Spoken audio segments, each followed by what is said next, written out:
King Von was known to be a killer, a man who killed black people, a man who was accused of killing a black girl. Let's look at his death. He had finally made it out of the ghetto. He had finally made it. He had just come home from beating murder cases, brother. Let's look at how serious this is. There are murder cases on his file that he beat. He gets released because the witnesses come up dead. Let's be real with this shit, homie. The witnesses came up dead. So here it is, he gets released and become this mega star rapping about his murders. You got celebrities who take pictures in front of his mural. What about his victims' family? Il y a maintenant quelques mois de ça, j'avais réalisé une vidéo d'1 heure sur Lil Durk où je t'expliquais comment ce dernier avait perdu en réalité probablement plus de 70 proches, tous morts dans la rue. Dans cette longue vidéo, le principe était que je te racontais l'histoire de chacune des personnes qu'il avait perdues dans sa vie, la plupart s'étant alors faites assassiner dans la rue, ou d'autres ayant aussi fini par être condamnés à la prison à vie pour des histoires toutes plus folles les unes que les autres. Et au final, il avait perdu tellement de proches qu'il y en avait littéralement plusieurs dizaines rien que dans ma vidéo. Mais néanmoins, malgré le fait que chacun avait sa propre histoire et qu'elles étaient particulièrement tragiques, elles avaient tout un point commun. Chacune des personnes dont je parlais dans cette vidéo, et y compris Lil Durk, venaient toutes de Chicago. Et comme tu t'en doutes, c'est pas anodin, puisque depuis des années, quand on parle des rappeurs figurant réellement parmi les plus dangereux au monde, la scène de Chicago est de très loin celle qui revient le plus souvent.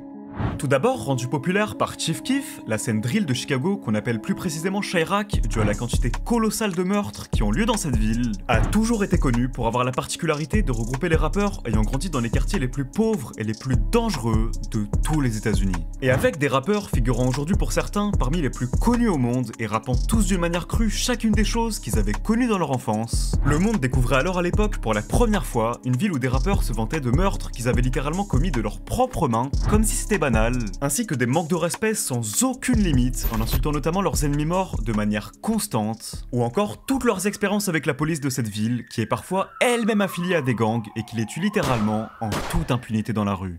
On the news like my baby was so smart, he should've took another route. Then she tried to testify, so we took the mother out. I woke up paranoid off drugs, I said I'm tired now. I answer my phone in the middle of the night like who done died now. Put on my first hit, but I ain't making a body cause I saw a lady in front of me. I had a dream that I saw the nigga kill Rock with a gun in my hand, he was under me. Keep it real, I was only 13 playing in the field. Got caught with a dirty slammer, keep the heat to see a meal. My little cousin in the county fighting quadruple bodies. But when he beat it, we in Egypt, need a newer hobby. I done got so used to funerals, can't show no emotion. Man, this lifestyle crazy, so all this shit get atrocious. Lost my nigga Rock on the 9, pistol got hit on the 9. Lost Kobe right there on the 9, lost G-Fizz on right on the 9. I remember coming in, middle of the night, my eyes red. You asked me why, and I ain't wanna tell you cause my guy's there. Remember I lost Kobe, cried all evening. Took another loss and cried while I'm grieving. I've been seeing so much blood, I need a Xan to sleep. I can't even get no sleep unless you land with me. Might have to kill your 10-year nigga in this street life. Et par tous ces biais, la scène de Chicago choquait alors pour la première fois le monde entier en montrant une violence si grande qu'elle était encore pour beaucoup du jamais vu. Et en laissant par ailleurs directement les fans constater par eux-mêmes que tous les meurtres dont ces rappeurs se vantaient étaient bel et bien réels et qui passaient même souvent à la télé. Mais alors maintenant, imagine-toi une seule seconde ce qui se passerait si un jour l'un des hommes les plus craints et figurant parmi les plus grands meurtriers de toute l'histoire de cette ville, qui est déjà complètement folle, perçait un jour miraculeusement et qui se mettait lui aussi à faire de la musique, mais cette fois-ci en racontant tous les meurtres qu'il aurait commis dans les paroles de ses morceaux. Et en reproduisant en plus de ça, même les scènes dans ses clips sous forme de film. Et particulièrement si t'écoutes pas spécialement de rap US, j'imagine que l'idée te paraît complètement folle, mais pourtant tu vas voir que c'est exactement ce qui s'est passé.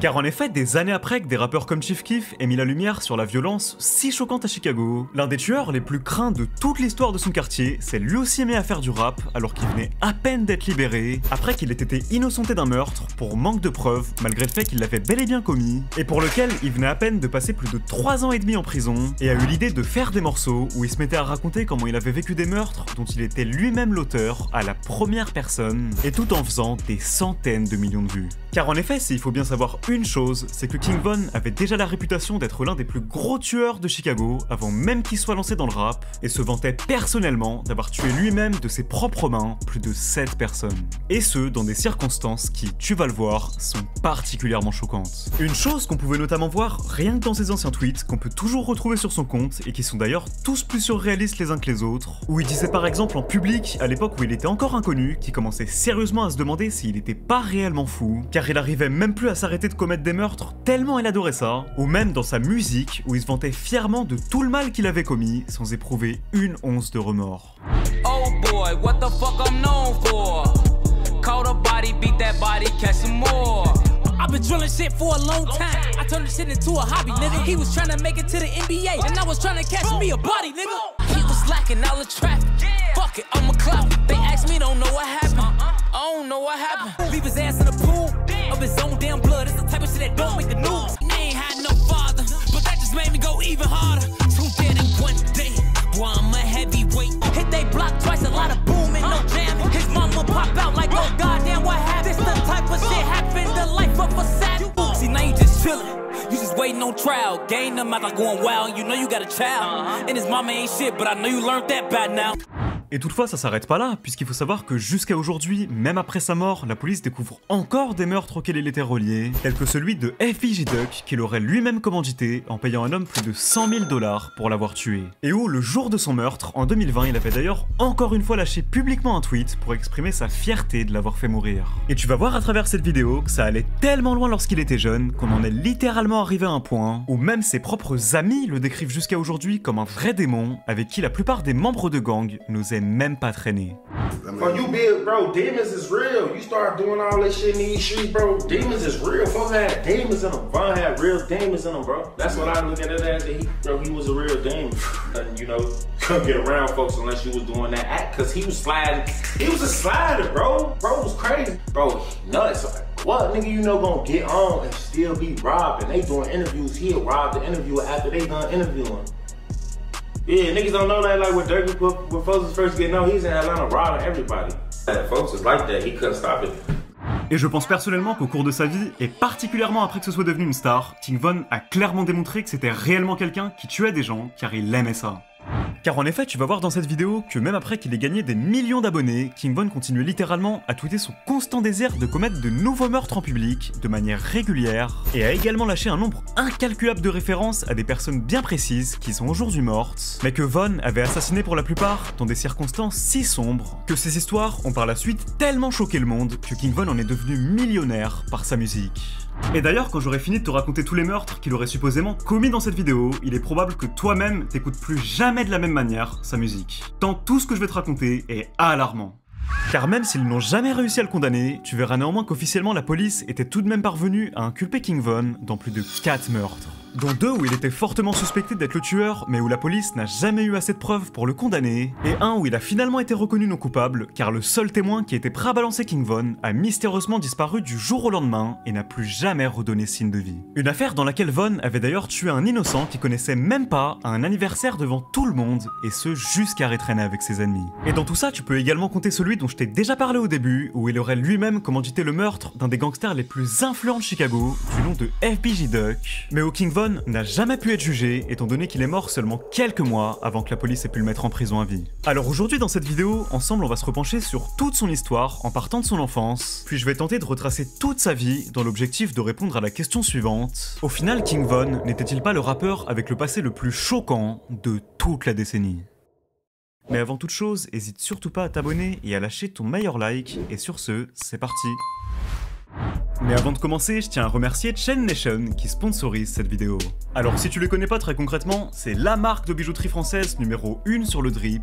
Et comme tu peux le voir, ils font toutes sortes de bijouteries mixtes, autant pour hommes que pour femmes, telles que des chaînes, des bracelets ou encore des montres littéralement garanties à vie, et qui arrivent en plus de ça dans des packagings d'une qualité juste excellente qui ont même des LEDs. Et si je t'en parle maintenant, c'est parce que exceptionnellement, ils font 2 offres pour le Black Friday, disponibles dès aujourd'hui, où la première te propose que un bijou acheté égale un bijou offert de ton choix sur tout le site, et ce, dès lors que tu as au moins 2 articles dans ton panier. Et la deuxième offre te propose quant à elle un code de 33% de réduction, applicable sur absolument toute la boutique, avec le code BF33. Des offres alors particulièrement ouf, puisqu'à noter qu'en plus de ça, il y a déjà des articles avec des réductions allant jusqu'à moins 40% déjà appliquées, et que tu pourras donc cumuler avec l'une des 2 offres. Donc c'est clairement une offre à surtout pas rater. Et actuellement, ces offres sont valables jusqu'à dimanche à minuit, donc concrètement, t'as que 48 heures pour bénéficier des plus grosses réductions de l'année. Alors si ça t'intéresse, je te conseille de pas perdre de temps et de foncer direct sur le site pour voir ce qui peut te plaire. Car là, c'est clair. Par ailleurs, faut aussi savoir qu'au moindre problème, tu peux directement les contacter en étant sûr et certain qu'ils te répondront directement pour résoudre ton problème le plus rapidement possible. Comme en témoigne notamment leur note de plus de 4,9 étoiles sur Trustpilot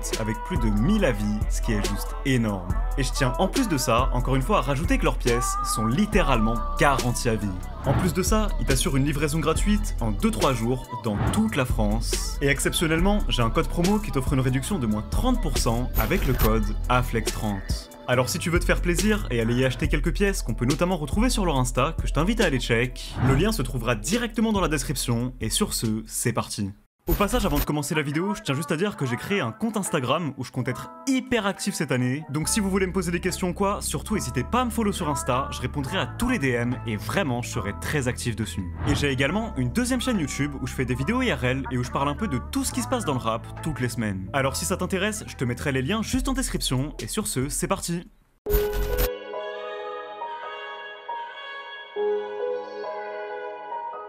Ainsi pour commencer, King Von, de son vrai nom Davon Bennett, est né le 9 août 1994 à Chicago, dans l'une des zones les plus dangereuses et les plus pauvres de tous les États-Unis, nommée Killoward. Une zone notamment connue pour être très contrôlée par le gang des Gangster Disciples ou encore celui des Black Pistons, qu'il commencera alors très vite à côtoyer lorsqu'il ira à une école primaire du nom de Barton Elementary de ses 5 à 10 ans. Et malgré le fait qu'à la base, il vivait sa vie comme un enfant tout à fait normal à Chicago, c'est tout de même précisément à cet âge-là qu'il commencera très vite à être habitué à la violence des gangs dans la rue, en voyant parfois même des gens se faire tirer dessus juste devant son école primaire. Son père, surnommé Silk, était par ailleurs un homme très connu dans la rue dû à son passé, à tel point qu'il était véritablement considéré comme une légende au sein du gang des Black Disciples. Mais c'est néanmoins une chose qui fera que Von ne sera presque que élevé par sa mère, étant donné que son père sera tellement actif dans la rue qu'il fera constamment des allers-retours en prison tout au long de sa vie, et qu'il finira ainsi par se faire tuer du jour au lendemain alors que King Von n'était encore âgé que de 11 ans. Une mort par ailleurs particulièrement choquante, puisqu'apparemment il se serait même fait tuer par un homme avec un sniper, d'après ce que l'oncle de Von déclara en interview.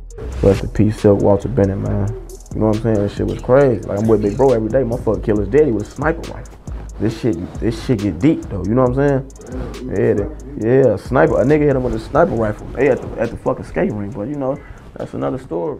Mais néanmoins, voir son père se faire tuer alors qu'il était aussi jeune va clairement avoir un effet dévastateur sur King Von, qui n'était encore à l'époque qu'un enfant. Et suite à cet événement, il ira alors poster plusieurs tweets pour exprimer sa souffrance sur son compte Twitter, qu'on peut toujours retrouver jusqu'à aujourd'hui, et rappera même en freestyle des années plus tard qu'après que son père soit mort, il en souffrait tellement qu'il arrivait même plus à dormir.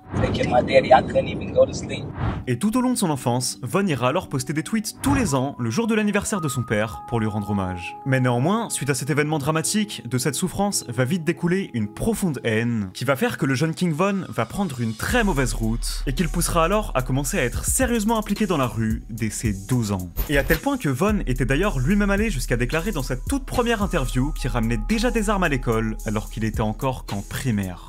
Man, right? King Von was the type of person to bring a pole to school at 13 for. He had flashed the pole or something. He was like, Herb knew every day from there it was up. He like every day from there everybody brought guns to school. Oh man. And he was like Von was the one to start that off because he was like everybody went and got poles the next day.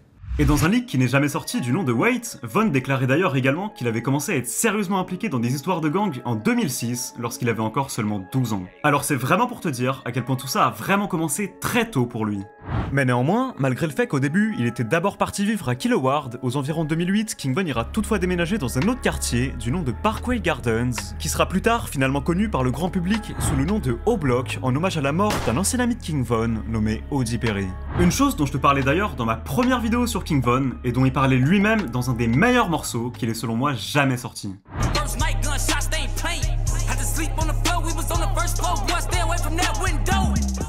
Et c'est alors là-bas que King Von rencontrera pour la première fois des gens qui auront plus tard une influence majeure sur sa vie et qui étaient tous connus pour leur affiliation au bloc, étant donné qu'ils étaient pour la plupart de vrais tueurs. Des gens comme G-Money, White, BG, OD, Big A, Trey 5, Shiroid, Patoon, son meilleur ami T-Roy, ou encore des dizaines d'autres personnes qui ont toutes été très proches de King Von dans son enfance, mais qui sont aujourd'hui toutes mortes dues aux guerres de gang dans la rue. Des personnes que Von a alors toutes vues mourir de ses propres yeux durant son adolescence, ce qui a clairement été une chose qui l'a totalement traumatisé et qui l'a même de ses propres mots transformé en démon. Mais quoi qu'il en soit, dans sa jeunesse, King Von bougera toutefois très vite dans une nouvelle école du nom de Hyde Park Academy, et c'est alors là qu'il va commencer à sérieusement vriller, lorsqu'il se retrouvera avec des élèves venant pour la quasi-totalité tous de gangs ennemis. Et de là, King Von commencera alors régulièrement à se battre à l'école de manière quotidienne avec d'autres élèves du gang ennemi, et ce sera ainsi pour l'époque le début de beaucoup d'embrouilles très connues à Chicago qui finiront au fil des années par coûter la vie à la plupart d'entre eux qui sont aujourd'hui morts.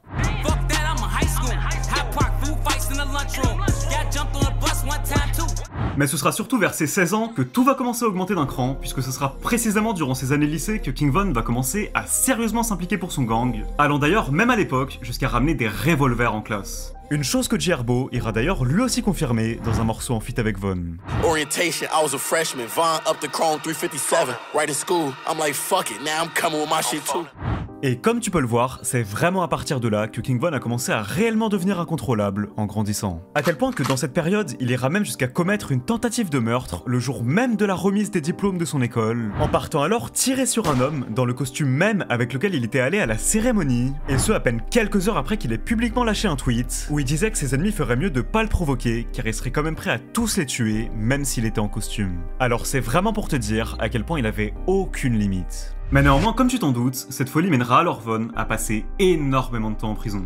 À tel point que si on fait le compte, King Von a été incarcéré en prison de décembre 2010 à mars 2012, puis qu'il s'est refait emprisonner de novembre 2012 à février 2014, et qu'il a finalement repassé 3 ans et demi en prison pour meurtre, de juin 2014 à décembre 2017. Étant par ailleurs allé pour la première fois en prison alors qu'il avait encore 17 ans, dans une affaire où il risquait déjà à l'époque plus de 45 ans de prison. Une chose dont il parlait dans un morceau.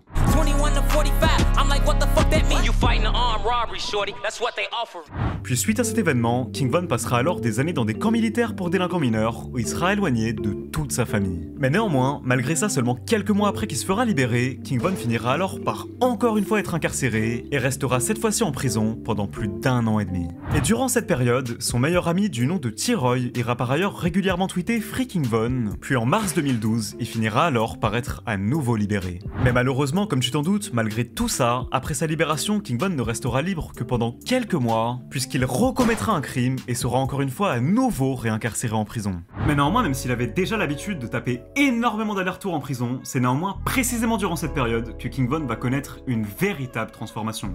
Car durant cette minuscule période où il sera libre, un événement dramatique va se produire, lorsque King Von verra l'un de ses meilleurs amis, du nom de White, se faire tuer juste devant ses propres yeux.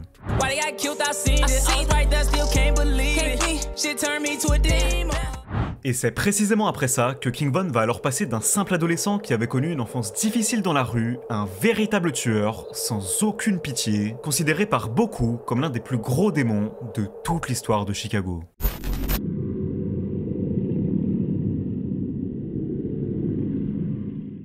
À l'époque de ses 17 ans, King Von va vraiment connaître l'une des années les plus difficiles de sa vie. Car alors qu'il sera incarcéré en prison et qu'il risquait déjà la prison à vie, en dehors de sa cellule, la violence entre les gangs va exploser à partir du moment où un homme du nom de Tuka va se faire tuer par le gang de King Von, et qu'en réponse à ça, l'un de ses proches du nom de Odie Perry se fera tuer. Un événement alors dramatique, mais malheureusement c'était encore loin d'être tout, puisque quelques temps après ça, un autre des meilleurs amis de King Von, du nom de Patoon, se fera également tuer, et ce, alors qu'il avait seulement 15 ans. Et même après tout ça, il y aura encore un nouveau proche de Von, du nom de Shiroid, qui se fera lui aussi tuer. Et apprendre toutes ces nouvelles alors qu'il était en cellule va rendre King Von, qui venait ainsi de perdre 3 proches en l'espace de très peu de temps, terriblement triste. Une chose sur laquelle Von reviendra d'ailleurs des années plus tard sur un morceau, en disant que perdre Odie et Patoon pendant qu'il était en prison l'avait vraiment tué de l'intérieur à l'époque.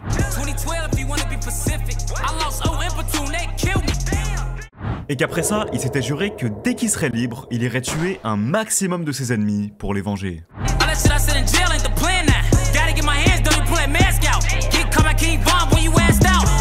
Alors maintenant, comme tu t'en doutes, en soi il y a plein de spéculations autour des meurtres que King Von est accusé d'avoir commis dans sa vie, et dont il se vantait d'ailleurs lui-même en fait au cours de sa carrière. Mais le tout premier meurtre auquel il aurait été lié aurait eu lieu le 28 avril 2012, lorsqu'un groupe de 4 hommes vont attraper un homme nommé King Doc, de son vrai nom Marlon Monroe, et qui vont se mettre à tous lui tirer dessus alors que ce dernier se dirigeait vers un magasin. Suite à cet événement, la police sera alors avertie de sa disparition et se mettra ainsi à chercher son cadavre pendant plus d'1 heure, mais ne réussiront pas à le retrouver étant donné qu'il était caché. Et ce sera alors son cousin de 16 ans, du nom de Model, qui tombera sur son cadavre plus d'1 heure après, derrière des buissons. D'ailleurs, j'y reviendrai plus tard dans la vidéo, mais tu verras que Model se fera lui aussi tuer par King Von lui-même, et d'une manière encore bien plus sombre que son cousin. Mais quoi qu'il en soit, son histoire est toutefois particulièrement triste, puisqu'apparemment à cette époque, l'homme sur qui ils avaient tiré était un ancien membre de gang, qui avait pris de nouvelles résolutions et qui avait décidé de renoncer à la violence pour définitivement quitter la rue, mais King Von et ses potes l'auraient quand même tué car il traînait avec des gangs ennemis. Et ce qui est encore plus triste dans cette histoire, c'est que c'est précisément à ce moment-là qu'après la mort de son cousin, Model, qui est encore une fois celui qui a découvert son cadavre, aurait complètement vrillé, et qu'on a commencé à le voir sur les réseaux traîner avec des gangs pour la première fois, ou encore se montrer avec des armes. Et ce sera par ailleurs dans cette même période que King Von postera quant à lui son tout premier tweet, et qu'il deviendra alors par la suite très actif, en postant régulièrement des tweets où il parlera alors de toute sa vie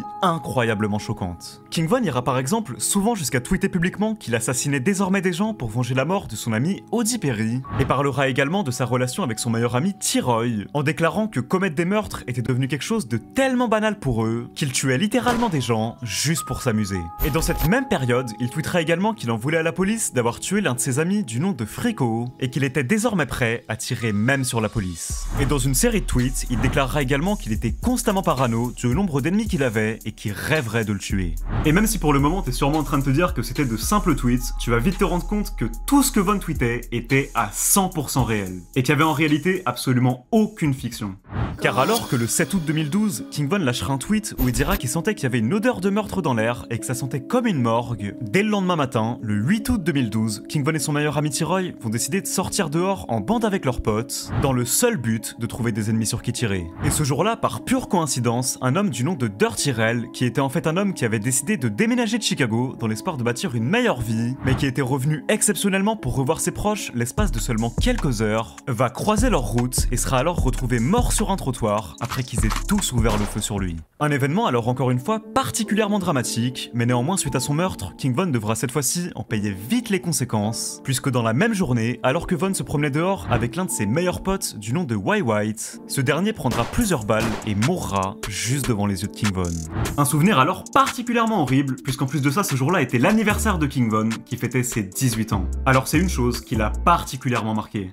Et à partir de là, cet événement va juste détruire King Von, qui se mettra à lâcher des tweets en parlant de White de nombreuses fois, en avouant même à l'époque que l'avoir vu mort le torturait tellement qu'il arrivait même plus à dormir. Et dans les semaines succédant cet événement, Von tweetera alors que depuis sa mort, il avait désormais envie de tuer tous ses ennemis, et que repenser à la scène en boucle le rendait complètement fou. Et seulement 2 jours après ça, il tweetera alors à nouveau, mais cette fois-ci en disant qu'il allait vraiment assassiner tous ses ennemis, et qu'il en avait maintenant plus rien à foutre de quoi que ce soit. Et pour te dire à quel point ça l'avait marqué, des années plus tard, lorsqu'il deviendra rappeur, King Von reproduira la scène exacte de sa mort dans un clip, et déclarera encore dans les paroles que même après tout ce temps, il arrivait toujours pas à réaliser qu'il était mort, et qu'avoir vu White se faire tuer devant lui le jour de ses 18 ans était précisément ce qui, à l'époque, l'avait transformé en démon.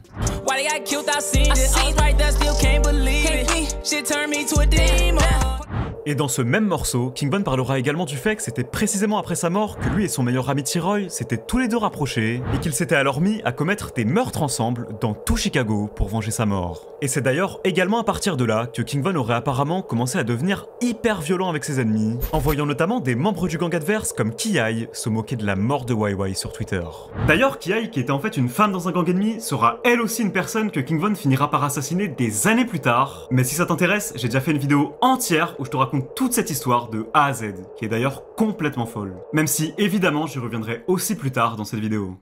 Mais quoi qu'il en soit, ce sera alors durant cette période que King Von va commencer à aller commettre de plus en plus de tentatives de meurtre avec son ami T-Roy qui était tout aussi fou que lui, et qu'ils se mettront alors tous les deux à tirer sur tellement de gens qu'ils deviendront au fil des années l'un des plus gros duos d'assassins de toute l'histoire de Chicago.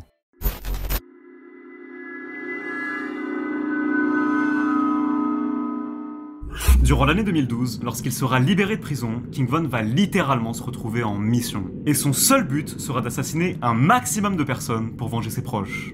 Car avoir perdu Audi, Patoun et YY en aussi peu de temps sont réellement des morts qui l'ont complètement détruit. Alors à partir de là, King Von ira se promener tous les jours dans les rues de Chicago, dans la seule optique de trouver constamment des nouveaux ennemis sur qui tirer, et en allant par ailleurs jusqu'à détailler toute sa vie publiquement sur Twitter. À tel point que le 6 novembre 2012, Von se fera de nouveau arrêter et ira même jusqu'à poster une photo sur Twitter où il prenait un selfie dans la voiture de police. Et à l'image de ce que je te disais un peu plus tôt, quelques semaines après, il ira également poster des photos de lui et de son meilleur ami dans le crime, T-Roy, s'autoproclamant alors fièrement en public comme les deux assassins d'O-Block. Et à partir de cet instant, c'est simple, Von va devenir absolument incontrôlable. Par exemple, dans la même période, un beau jour, King Von ira même jusqu'à lâcher un tweet où il disait littéralement qu'il était sur le point de se ramener dans le quartier de ses ennemis pour en tuer un maximum d'entre eux et qu'il leur laissait plus que 2 heures pour tous déserter le quartier s'ils voulaient pas tomber sur lui. Et dans cette même semaine, King Von reparlera également d'une conversation qu'il avait eue avec T-Roy en disant qu'ils avaient réalisé qu'ils pouvaient pas se permettre de mourir car ils savaient éperdument que Dieu les enverrait tous les deux en enfer pour tout le mal qu'ils ont commis. Et après tout ça, Von ira même jusqu'à tweeter publiquement dans le plus grand des calmes qu'il allait bientôt tirer sur quelqu'un dans son lycée, et comme tu t'en doutes, il l'a bel et bien fait. Des événements qui mèneront alors encore une fois King Von à se faire arrêter de nouveau par la police en octobre 2012, et même après ça, à peine quelques semaines suite à son arrestation, le 13 octobre 2012, King Von ira encore à nouveau s'exprimer sans aucune gêne sur Twitter, et ira tweeter Normal qui s'apprêtait à prendre de la drogue et à se défouler dehors en allant tuer des gens. Et encore dans le même jour, il fera également un autre tweet où il disait littéralement qu'il était frustré car ça faisait un moment qu'il n'avait pas assassiné quelqu'un. Et c'est là que tu vas voir que tout ça va vraiment devenir surréaliste. Et que tu vas comprendre pourquoi je te disais que tous ces tweets étaient absolument réels. Car en effet, alors que quelques heures plus tard, encore une fois ce même jour, King Von fera un tweet où il dira que ses ennemis avaient organisé une soirée mais qu'ils allaient pas faire la fête car elle serait annulée, à peine quelques temps après, Von lâchera subitement un autre tweet où il dira mot pour mot « Bordel, j'ai vraiment besoin que quelqu'un vienne me chercher au plus vite ». Puis 30 minutes après ça, Von lâchera un minuscule tweet où il dira simplement « Aha !» suivi par 45 Glock Me. Et là tu te demandes sûrement ce qui est arrivé, bah attends juste de voir la suite parce que tu vas voir que c'est vraiment un truc de ouf. Car en effet durant cette même nuit, et précisément au moment où King Von ira lâcher ses tweets, un homme du nom de Model, qui était le cousin qui avait retrouvé le cadavre du premier homme que King Von avait tué avec ses amis à peine 6 mois avant, dont je t'avais parlé au début de la vidéo, ira alors se promener tranquillement dans la rue avec un autre de ses cousins et perdra subitement la vie lorsqu'un homme qui n'a jamais pu être identifié à ce jour va s'approcher de ces derniers et qui va immédiatement leur tirer dessus. Et qu'après ça, Model sera alors transporté en urgence à l'hôpital, mais qu'il finira ainsi par succomber à ses blessures et mourir. Et même si officiellement le coupable ne sera jamais retrouvé, des rapports de police finiront toutefois par sortir, dans lesquels il était dit qu'un témoin avait clairement vu King Von commettre le meurtre de ses propres yeux. Et apparemment en plus de ça en rigolant.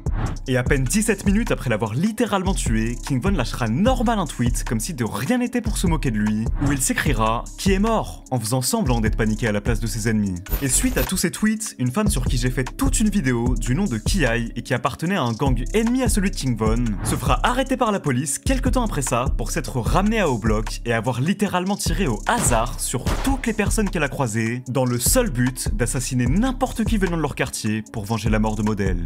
Alors c'est vraiment pour te dire à quel point tout ça est sérieux et comment ce que Von a commis ce jour-là a vraiment entraîné d'énormes conséquences par la suite. Et quand je parle de conséquences, je veux bien évidemment parler de meurtre. Et malgré tout, absolument rien n'avait l'air de déranger King Von, puisqu'après ça il exprimait même de la satisfaction pour avoir enfin tué quelqu'un à nouveau. Et le lendemain après qu'il ait assassiné Model, King Von ira alors s'exprimer dans un tweet, où il disait que lui et T-Roy avaient un sérieux problème, et qu'ils arrivaient littéralement même plus à s'arrêter de tuer des gens. Et 2 jours après, il s'embrouillera avec un homme en public, du nom de Wooski, qui deviendra plus tard le pire ennemi de King Von, et avec qui ils tenteront alors de s'entretuer à plusieurs reprises, jusqu'au jour où ce dernier prendra une balle de M16 dans la tête, et que King Von le clashera dans sa musique.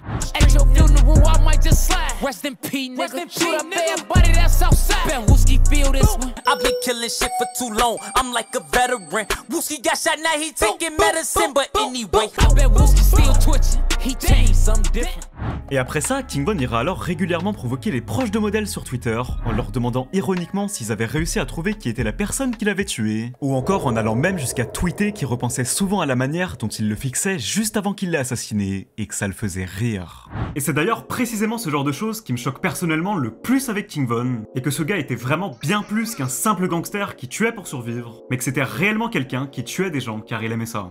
Car à ce point, King Von avait quand même déjà tué plus de 3 hommes, et malgré ça, il continuait quand même constamment de rechercher de nouvelles personnes sur qui tirer, et insultait encore chaque jour les morts. Et tu vas voir à travers cette vidéo que plus le temps passera, plus King Von rigolera publiquement de tous ses crimes, que ce soit à travers ses réseaux sociaux, sa musique, ou encore même plus tard quand ce sera une star à la télé devant des millions de téléspectateurs. Même si on y reviendra aussi à un autre moment. Mais quoi qu'il en soit, King Von voyant ainsi qu'il arrivait toujours à s'en sortir à chaque fois qu'il tuait quelqu'un, quelque temps après ça, il ira alors encore une fois jusqu'à commettre un meurtre, et c'est là qu'on va vraiment commencer à entrer dans les histoires les plus choquantes de la vie de King Von.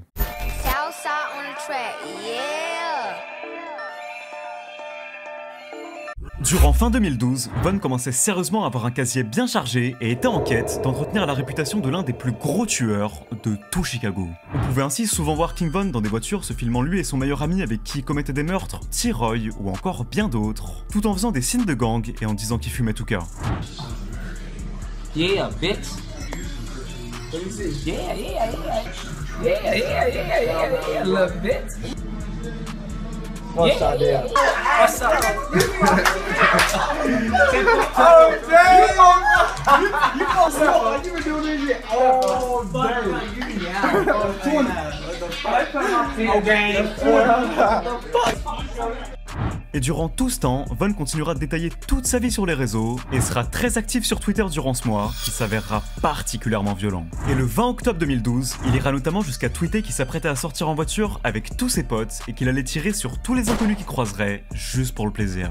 Et dans cette même période, Chief Keef, qui est à ce jour l'artiste ayant le plus marqué la scène drill de Chicago, va commencer à percer du jour au lendemain, lorsqu'il sortira son morceau, Love Sosa. Et dans tous ces morceaux qui se mettront réellement à faire des centaines de millions de vues, Chief Keef rappera souvent des paroles où il rendra hommage aux tueurs de bloc comme King Von et T-Roy, mais ce qu'il est particulièrement important de soulever ici est le fait qu'à partir du moment où il va devenir une star, Chief Keef va se mettre à constamment dire qu'il fumait tout cas dans tous ses morceaux. Et à partir de ce moment-là, ça va lancer une énorme mode à Chicago qui fera que tout le monde se mettra à clasher Tuka, qui était en réalité un adolescent de 16 ans qui s'était fait tuer dans la guerre des gangs. Et King Von tweetera régulièrement des lyrics de morceaux de Chief Keef et se vantera entre autres du fait que lui et son meilleur pote T-Roy étaient littéralement les gens dans la vraie vie, que tous ces rappeurs mentionnaient dans leur son quand ils parlaient de tueurs. Et durant cette période, King Von lâchera même un tweet où il avouera qu'il avait tiré sur une femme sans faire exprès en essayant de tuer l'un de ses ennemis, mais finira le tweet en disant que même s'il avait touché une innocente, il en avait quand même rien à foutre et que ça lui faisait absolument rien. Et le 29 octobre 2012, ça ira tellement loin que durant la nuit, à 2h du matin, King Von lâchera subitement un tweet où il disait qu'il faisait exprès d'esquiver T-Roy depuis un moment à chaque fois qu'il voulait se voir, car il avait littéralement la haine que T-Roy ait plus de meurtres à son actif que lui. Et il finira le tweet en disant qu'il s'était interdit de le revoir avant d'avoir tué au moins le même nombre de personnes que lui. Et ses derniers mots seront « Laisse-moi jusqu'à vendredi ». Et même si ça paraît complètement fou, à peine un jour après ce tweet, Von s'apprêtait à obtenir exactement ce qu'il voulait. Car le lendemain, alors que King Von tweetera que c'était l'anniversaire de T-Roy, plus tard dans la matinée, il tweetera à nouveau, mais cette fois-ci en disant qu'il tirait comme l'un de ses anciens amis morts, du nom de Audi. Et seulement 10 minutes après ce tweet, Von tweetera encore à nouveau, mais cette fois-ci en disant mot pour mot « checker les stats ». Or, selon les dires de la police, à peine 30 minutes après que King Von ait posté ce tweet, précisément à 9h du matin, un homme surnommé P5, de son vrai nom Derek Johnson, se serait littéralement fait tirer dessus par un homme qui n'aurait jamais été retrouvé et aurait fini par mourir à seulement 23 ans. Et c'est là que tu vas voir que c'est vraiment de la pure folie. Puisqu'à l'époque, selon la police, P5 s'était précisément fait tuer à 9h13 du matin. Et seulement 3 minutes avant que la fusillade ait eu lieu, King Von aurait fait un mystérieux tweet où il disait simplement MDR. Puis ensuite, à 9h13, soit à l'heure exacte où P5 se serait littéralement fait tirer dessus, King Von aurait aussi lâché un tweet en disant que son Glock 45 le faisait danser. Et plus tard dans l'après-midi, après avoir commis ce meurtre, King Von lâchera plusieurs tweets, dont un où il disait qu'il assassinait vraiment des gens pour de vrai, et un autre où il disait également que s'il faisait tout ça, c'était pour venger la mort de Audi, Patoon, YY et Shiroid, qu'il avait tous détruits. Et toute la journée, King Von continuera alors de lâcher des tweets pour se moquer du gars qui venait supposément de tuer. Puis un beau jour, les choses vont devenir de plus en plus sombres, et Von déclarera carrément qu'il commençait sérieusement à croire qu'il avait un problème dans sa tête, et qu'il se demandait même s'il était pas devenu fou pour de vrai. Et 2 jours plus tard, Von lâchera littéralement un tweet où il disait mot pour mot « Wow, Model et P5 se sont fait tuer en octobre, maintenant qui sera le prochain à mourir en novembre ? Restez branchés ». Et les jours suivant cet événement, il continuera toujours d'en rigoler en demandant même à ses proches « Lol, c'est quand les funérailles ?» Et normalement, à ce point de la vidéo, tu peux clairement voir que Von avait établi tout un procédé clair et précis pour tuer ses ennemis. C'est-à-dire en obtenant à chaque fois la localisation de ses ennemis, puis en venant leur tirer dessus jusqu'à ce qu'ils meurent, et en finissant finalement par célébrer publiquement leur mort sur Twitter en narguant leurs proches. Mais néanmoins, malgré ça, seulement quelques semaines après la mort de P5, un autre meurtre va se produire où beaucoup de gens considèrent que Von n'est pas le coupable, mais où tu vas voir que son compte Twitter nous démontre pourtant une toute autre histoire.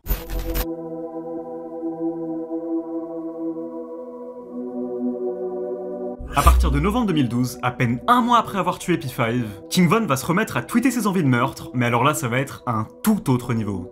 Car en effet, à partir de là, Von va alors se mettre à tweeter chaque jour des choses particulièrement sombres, en disant notamment dans un tweet qu'il sacrifiait vraiment des gens, et c'est également dans cette période qu'il va se mettre à étrangement tweeter qu'il adorait manger des céréales. Une chose qui était toutefois en réalité un jeu de mots, car quand Von disait qu'il aimait les céréales, il faisait clairement allusion au fait que c'était un serial killer. Et ça, tu verras d'ailleurs plus tard dans la vidéo que c'est une chose qu'il continuera même de faire quand il aura des millions d'abonnés.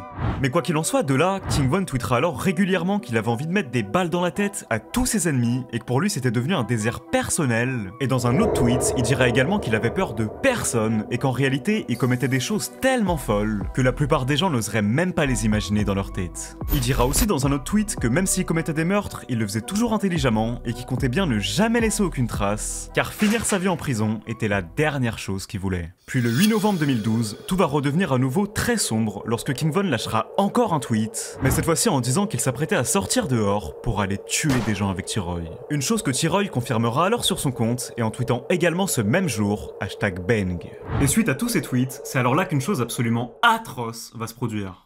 Car en effet, dès le lendemain, un adolescent de 17 ans du nom de Bostrel qui était dans un gang ennemi prendra une balle dans la tête et sera immédiatement transporté à l'hôpital, étant alors en condition extrêmement critique. Mais toutefois, suite à cet incident, il arrivera tout de même à rester en vie pendant quelques heures, durant lesquelles certains de ses amis les plus proches viendront alors le visiter pour le soutenir et lui tenir la main durant ses derniers moments. Et durant le temps où Bostrel était à l'hôpital en train de se battre pour sa vie et qui voyait tous ses proches pleurer pour lui, King Von et T-Roy iront alors en rigoler et T-Roy ira même jusqu'à tweet pour se moquer de lui. Non Bostrel, pitié, reste en vie. Et même si jusqu'à aujourd'hui beaucoup de gens pensent que c'était T-Roy qui avait tiré, comme beaucoup d'autres pensent que c'était bel et bien King Von, il est tout de même clair et net que c'était très probablement les deux ensemble. Et suite à tout ça, Von ira alors lâcher un tweet quelques temps après où il disait que ces derniers temps, il était heureux de voir qu'autant de ses ennemis se faisaient tuer et qu'il avait certainement pas prévu de calmer les choses. Il dira également que de manière générale, il était toujours prêt à tuer un ennemi n'importe où et à n'importe quel moment. Et encore une fois, il se remettra à nouveau à faire des tweets en faisant référence au fait qu'il aimait les céréales pour rigoler du fait que c'était un serial killer.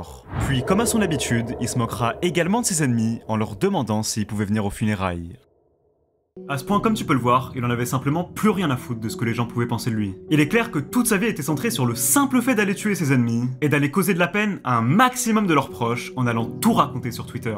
Mais malgré tout, même si t'as sûrement déjà l'impression que c'est pas possible de faire pire que ça, attends juste de voir la suite. Car dans les jours à venir, alors que Von allait déjà commettre de nouveau un meurtre, il allait cette fois raconter tellement de détails sur les réseaux que ça le mènera carrément à finir derrière les barreaux.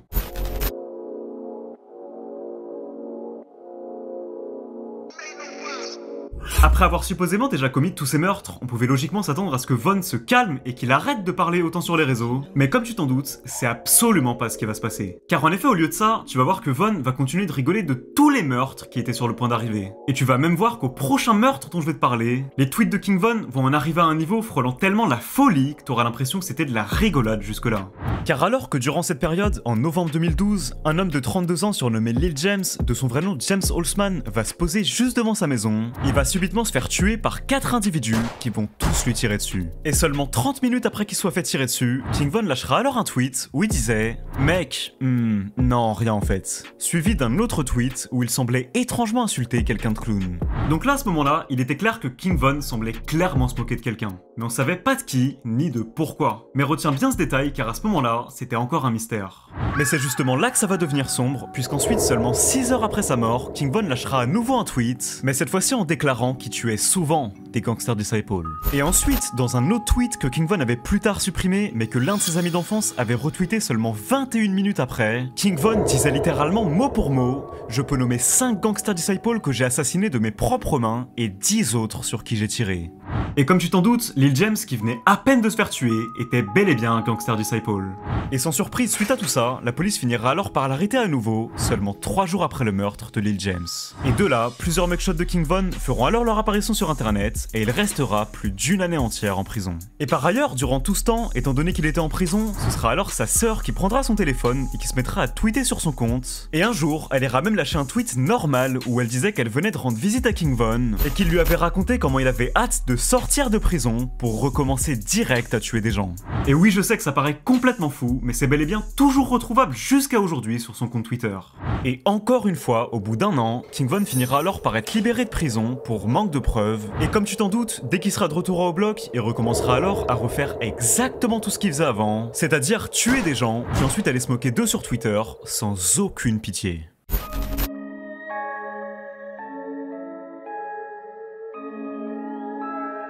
Ainsi, on se retrouve désormais le 11 février 2014, et après avoir passé plus d'1 an et demi en prison, King Von sera finalement libéré, et sera d'ailleurs immédiatement aperçu en train de faire des signes de gang dans la minute même de sa sortie.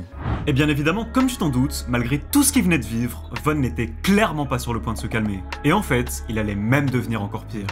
Car en effet, à peine sorti de prison, son premier réflexe sera tout de suite d'insulter ses ennemis sur Twitter, et dès le lendemain, il se remettra immédiatement à insulter 2 personnes qu'il aurait supposément assassinées de ses propres mains. Mais néanmoins, étant donné que King Von sera forcé de porter un bracelet électronique et qu'il sera interdit de sortir de chez lui durant une petite période, il sera alors dans l'incapacité de commettre quoi que ce soit d'illégal, mais malgré tout, ça l'empêchera pas de poster des photos où il insultait tous ses ennemis morts avec des hashtags lorsqu'il s'ennuyait. Et par ailleurs, à ce stade, King Von et T-Roy avaient atteint une réputation si folle que Chief Keef ira même jusqu'à reposter des photos d'eux sur son compte avec des millions d'abonnés, et ce en guise de respect envers les tueurs les plus respectés de leur quartier. Et encore une fois après ça, Von se remettra tout de suite à faire des tweets tous plus dérangeants les uns que les autres, en postant notamment un montage de plusieurs de ses ennemis morts pour se moquer d'eux, ou encore en lâchant un tweet où il disait hyper sérieusement qu'il tirait régulièrement dans le visage de ses ennemis pour toujours s'assurer qu'ils aient une mort rapide. Et d'ailleurs, il avait tellement aucune limite qu'il fera même un tweet où il disait littéralement que dès qu'il aurait plus son bracelet électronique, il recommettrait un meurtre le jour même où il l'enlèverait.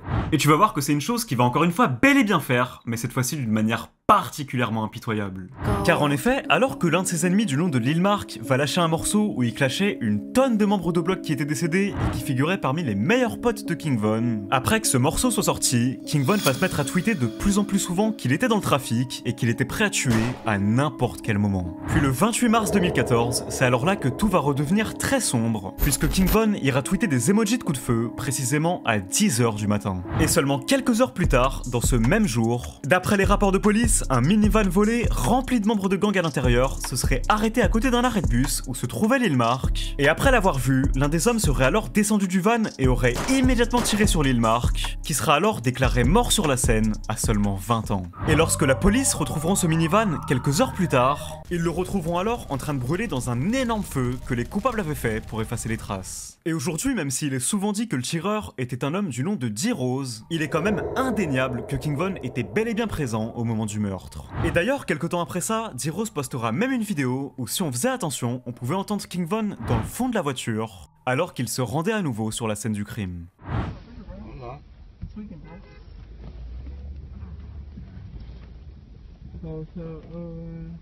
Body down, 51st. Gang. Et en plus de tout ça, tu seras bien évidemment pas surpris si je te dis qu'à peine 30 minutes après la fusillade, King Von et D-Rose étaient déjà en train de poster des tweets où ils rigolaient du meurtre qu'ils venaient de commettre. Et juste au cas où t'aurais ne serait-ce que l'once d'un doute sur la présence de King Von durant ce meurtre, dis-toi que juste après, il répondra normal à quelqu'un sur Twitter en lui disant qu'il venait de voir Lil Mark se faire tuer. Et comme si c'était pas assez, quelques jours après, King Von lâchera encore à nouveau un tweet où il dira qu'il laissait les gens morts quand il les trouvait dans les arrêts de bus, juste comme Tuka à l'époque. Une chose qui est d'ailleurs particulièrement choquante et irrespectueuse quand on sait que Lil Mark était en réalité le grand frère de Tuka. Donc là, Von rigolait littéralement du fait qu'après avoir tué le petit frère, il venait littéralement de tuer le grand frère, et en plus exactement de la même manière. Et au passage, bien évidemment après ça, D-Rose se mettra lui aussi à tweeter qu'il fumait Lil Mark. Et d'ailleurs, des années plus tard, lorsque ça sera une star, King Von ira de lui-même rapper qu'il tuait des gens aux arrêts de bus en faisant référence à la mort de Lil Mark.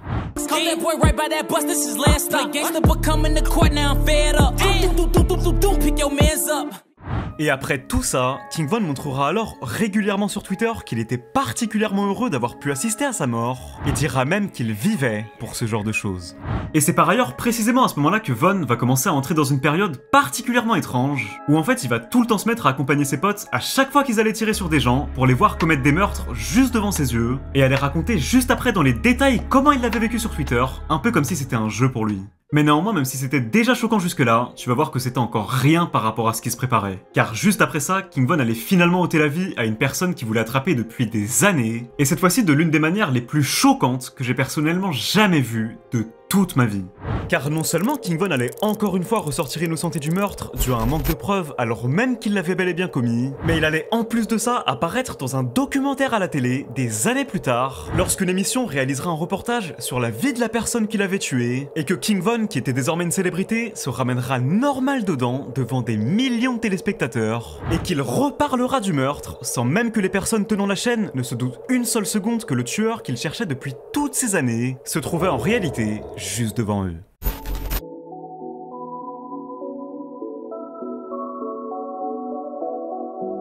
Alors avant de commencer, je tiens à t'avertir, cette fois-ci l'histoire que je m'apprête à te raconter est vraiment incroyablement choquante. C'est-à-dire que même si en soi les autres meurtres que Von avait commis étaient déjà clairement alarmants, là, ce que je m'apprête à te décrire est vraiment de la pure folie. Alors pour te la faire courte, Ki-Ai, de son vrai nom Gakera Barnes, était une femme réputée pour être un garçon manqué et était l'une des figures les plus emblématiques de toute l'histoire de son gang. Et d'ailleurs, l'histoire que je m'apprête à te raconter est tellement folle que j'en avais moi-même fait une vidéo entière sur ma chaîne où je t'expliquais tout de A à Z. Mais avant tout, s'il y a bien une chose qu'il faut que tu retiennes, c'est que malgré le fait que c'était une femme, Ki-Ai n'avait peur de personne et allait régulièrement tirer sur ses ennemis, ayant même pendant longtemps été considérée par beaucoup comme la tueuse de l'un des meilleurs amis de King Von, nommé Audie Perry. Et encore une fois, pour que tu réalises l'impact que ce meurtre a eu, dis-toi bien que c'est littéralement depuis sa mort que le quartier a été renommé au bloc. Mais néanmoins, ce qui va se passer, c'est qu'après la mort de Tuka, qui sera tué par les amis de King Von, Ki-Ai sera réellement dévasté. Et concrètement, tu vas voir que King Von était vraiment obsédé par Ki-Ai. Car en effet, au fil du temps, malgré le fait qu'elle était dans un gang ennemi, King Von commencera alors à lui parler, et de là, ils auront tous les deux plusieurs échanges sur Twitter, où ils commenceront d'une manière hyper bizarre à flirter, sans jamais qu'on sache si King Von voulait vraiment se mettre en couple avec elle et qu'il ressentait réellement quelque chose pour elle, ou s'il faisait juste semblant de l'aimer pour la trouver et la tuer.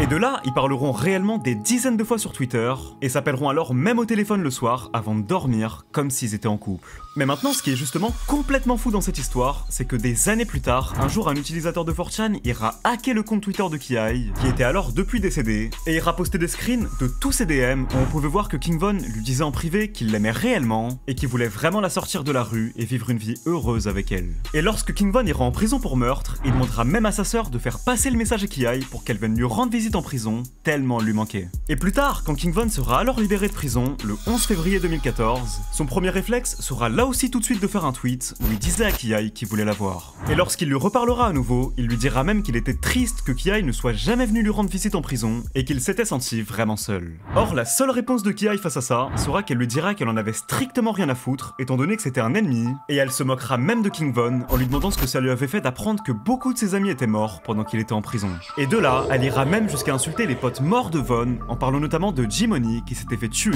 alors que Von était en cellule. Et dont je parlais entre autres dans ma vidéo d'1 heure sur l'île d'Urk. Car en effet, s'il y avait bien une chose que Ki-Ai n'avait jamais oublié, c'était que Von était l'un des plus gros tueurs du gang ennemi, et qui pouvait très bien s'amuser à lui faire croire qu'il l'aimait, simplement pour l'assassiner. Et en voyant ça, c'est alors là que King Von va alors se mettre à subitement devenir particulièrement silencieux, puis il lâchera tout à coup un tweet où il disait qu'il faisait aucune différence de sexe, et que s'il croisait une femme dans un gang ennemi, il l'assassinerait de la même manière qu'un homme. Et après ça, en avril 2014, King Von va alors se mettre à lâcher une tonne de tweets hyper incriminants, et dont un où il disait littéralement que durant cet été, il allait être particulièrement impitoyable avec les femmes qui sont dans des gangs ennemis, et qu'elle devrait sérieusement faire attention à elle. Et quelques temps après ça, Ki-Ai fera quant à elle un tweet où elle disait simplement « À la fin, on mourra tous ». Or, seulement quelques heures après ce tweet, ironiquement, Ki-Ai va commettre une énorme erreur, puisqu'elle va tweeter l'adresse exacte d'où elle se trouvait, alors qu'elle se rendait à une fête où tout son gang était présent. Sauf que dès qu'il va voir ça, Von va alors immédiatement y voir une occasion pour la tuer, et il va pas hésiter une seconde à s'y rendre. Alors très vite en voyant ça, dans l'heure même où il va la prendre, King Von va rouler en voiture jusque là où était organisée la fête, et mettra immédiatement plus de 9 balles à Ki-Ai, qui mourra sur le coup.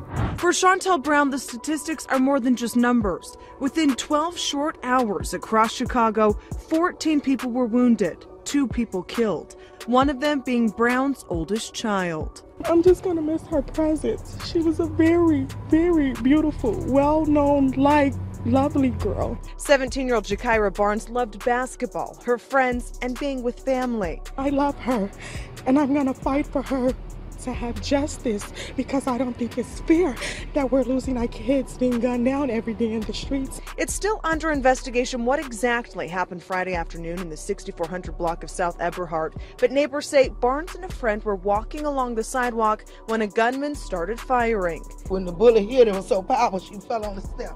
Residents who do not want to be identified say Barnes fought to live, but had been shot at least 9 times. In the jaw, in the neck, and in the chest, and in the leg. 9 times, they say.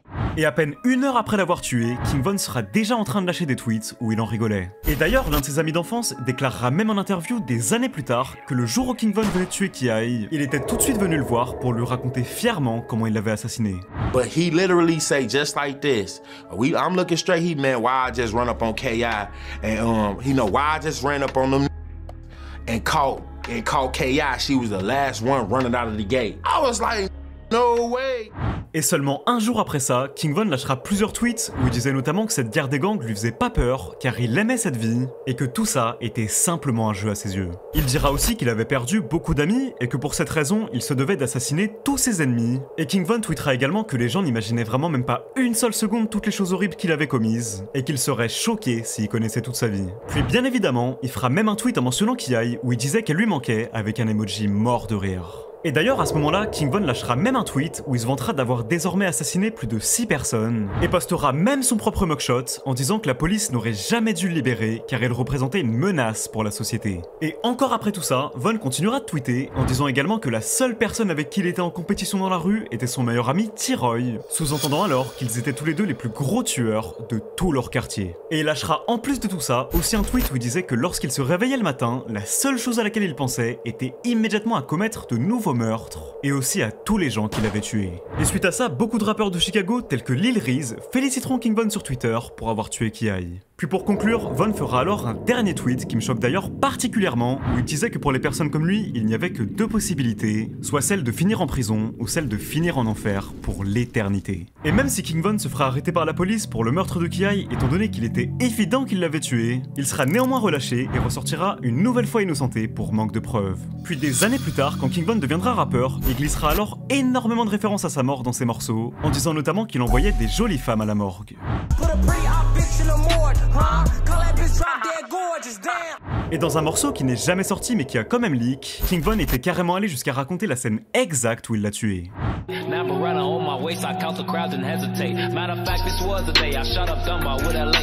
Maintenant en soi, rapper en clashant quelqu'un qu'il avait tué, c'était déjà une chose. Je veux dire, c'est profondément choquant, mais en soi il y a plein de rappeurs qui le font, c'est pas nouveau. Mais faut savoir qu'après ça, Von a fait l'une des choses les plus choquantes et les plus effrayantes que j'ai jamais vues de ma vie.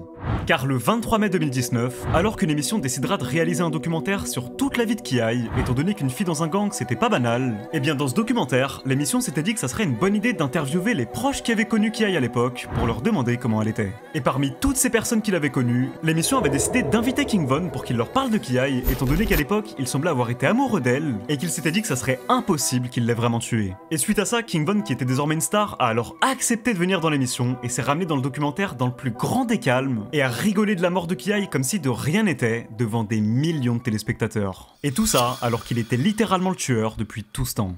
She had also made a big impression on King Von, even though they were on opposite sides of the gang war. Gay, she just like she's just like me. She's cool. Yeah, she was cool today. The exact text was something along the lines of, "When it's all over with, I'm gonna get up in you" or something. Does that sound about right? That sound raw. So yeah, I'll be saying raw. Yeah, I probably did say that. I called her. I talked on the phone too.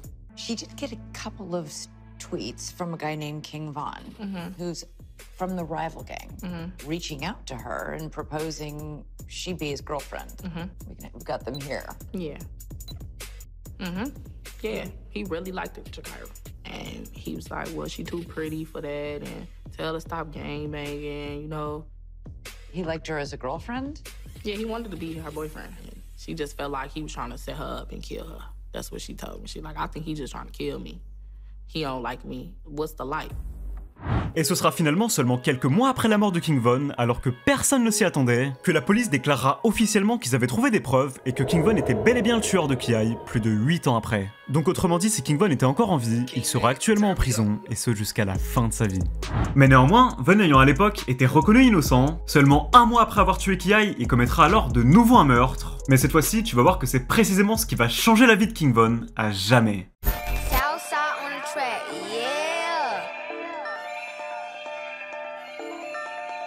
Après qu'il ait été questionné pour le meurtre de Ki et qu'il en soit quand même ressorti innocent pour manque de preuves, King Von se sentait littéralement invincible. Car à l'époque, on était encore en mai 2014 et à ce stade, King Von avait déjà supposément assassiné plus de 6 personnes à lui seul. Et tout ça en échappant tout le temps à la prison. Et à partir de là, King Von ne semblait tellement plus avoir peur de rien qu'il se mettra à faire plein de tweets où il demandait pardon à Dieu car il arrivait plus à s'arrêter de commettre des meurtres. Et il se promènera même dans le quartier de ses ennemis en tweetant littéralement en même temps. Et dans un tweet, il ira même jusqu'à déclarer qu'il était capable de tuer n'importe qui si on le payait une bonne somme d'argent ou qu'il avait une bonne raison et qu'il en avait strictement rien à foutre de qui il tuait. Et durant cette période, King Von ira même jusqu'à retweeter une vidéo qui avait fait des millions de vues à l'époque, car on pouvait y voir des fans de Chief Keef qui avaient eu l'idée de faire un vlog pour aller voir comment était son quartier à O-Block, étant donné qu'il était réputé pour être très dangereux, et en plein milieu de la vidéo, les fans s'étaient littéralement fait tirer dessus par un gangster de là-bas. Et ce qui est complètement fou, c'est que des gens déclareront plus tard que c'était en fait King Von qui leur avait tiré dessus.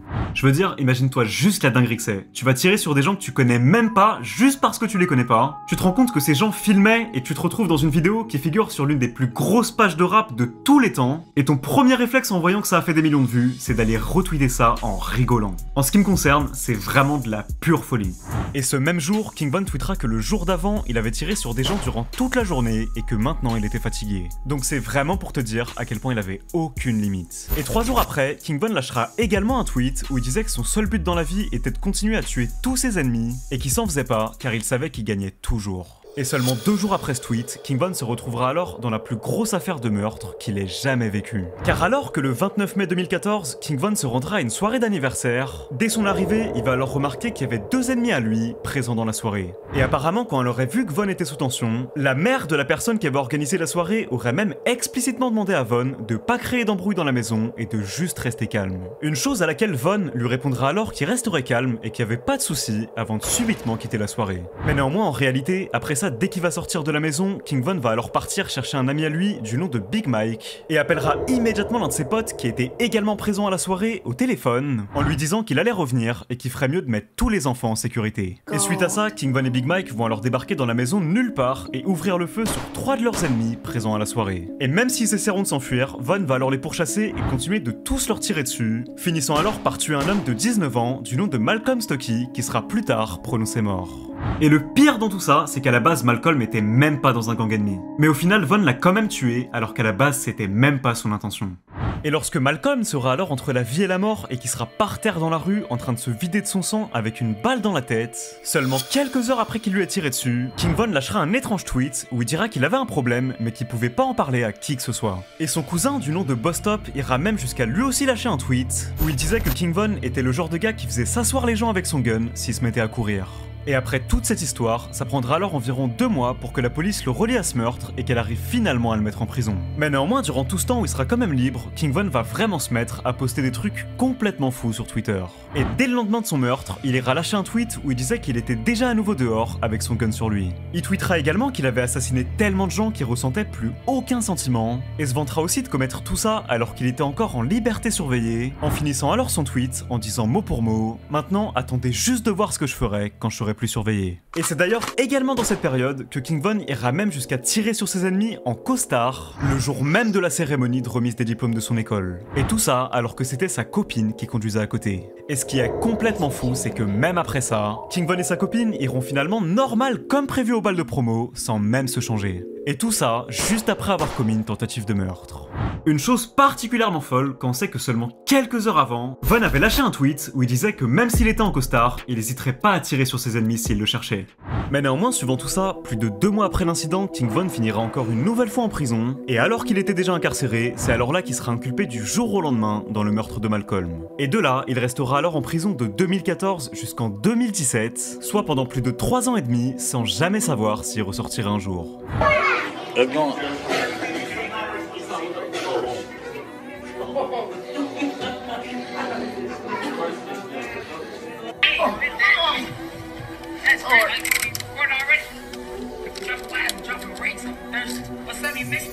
Yes! No, I'm not. You got the money from home? No, it's still in her car.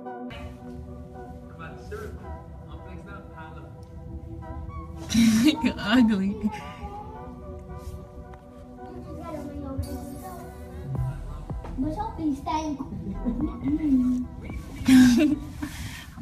Et toutefois, même pendant qu'il sera en prison, King Von y sera incontrôlable.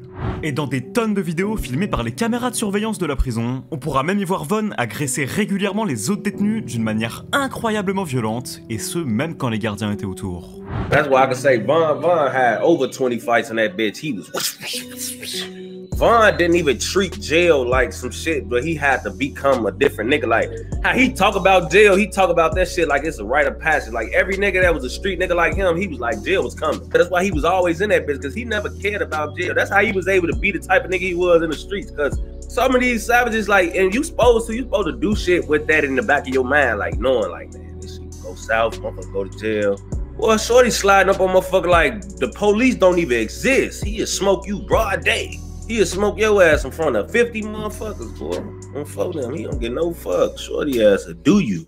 Mais alors que la situation de Von était déjà un enfer à vivre en prison, c'est alors là que tout va prendre une tournure encore plus dramatique pour lui. Car ce sera ainsi durant ce temps où il était incarcéré qu'il apprendra que son meilleur ami T-Roy, avec qui il avait commis tant de choses dans la rue, sera retrouvé mort du jour au lendemain. Une chose absolument inimaginable pour King Von à l'époque, qui postera une tonne de photos où ils étaient ensemble en son hommage. Et après sa mort, King Von va prendre ça extrêmement au sérieux. À tel point que même lorsque ce sera devenu un rappeur avec des millions d'abonnés, il ira jusqu'à retrouver la maison d'un troll sur Instagram qui s'était moqué de sa mort en lui conseillant d'arrêter car sinon il allait le tuer. Et d'ailleurs, pour l'anecdote, des années plus tard, lorsque King Von deviendra une star, il reparlera du moment où il avait appris sa mort en live Insta, en avouant qu'à l'époque, il avait fondu en larmes lorsqu'il l'avait appris.